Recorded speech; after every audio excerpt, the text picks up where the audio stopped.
మద్రాసులో ఉన్న తెలుగు చిత్ర పరిశ్రమ ఇక్కడ రావడానికి కారణం తెలంగాణ ప్రత్యేక రాష్ట్రం కావాలని కోరుకున్న నాయకులు చెన్నారెడ్డి గారు తీసుకొచ్చారు ఇక్కడికి. ఆయన తీసుకొచ్చారు ఇక్కడికి.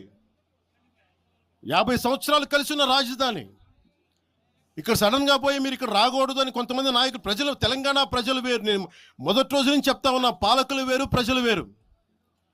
తెలంగాణకి అన్యాయం చేసిన పాలకుల్ని, దాంట్లో పవన్ కళ్యాణ్ కూడా వాడిని కూడా ఉరిదీసాయని పర్లా. పాలకులు వేరు, ప్రజలు వేరు. మీరు పాలకులను తిట్టుకున్న ప్రజలను తిడితే, విద్వేషాలు రెచ్చగొడితే ఈ దేశం ఎటుపోద్ది? సూరత్లో తెలుగు ప్రజలు ఉన్నారు. రేపొచ్చిన గుజరాతీ మనుషులందరూ గుజరాతీస్ అందరూ కూర్చొని తెలుగు వాళ్ళు ఇక్కడ ఉండకూడదంటే కుదురుద్ది అక్కడ? నాందేడ్లో ఉన్న తెలుగు వాళ్ళు, షోలాపూర్లో ఉన్న మన తెలంగాణ తెలుగు వాళ్ళు అందరూ కూర్చోబెట్టి మా మహారాష్ట్రీయులు తిరగబడితే ఏమవుద్ది? దేశం నిలబడద్దా? దేశం ఒకటిగా ఉంటుందా?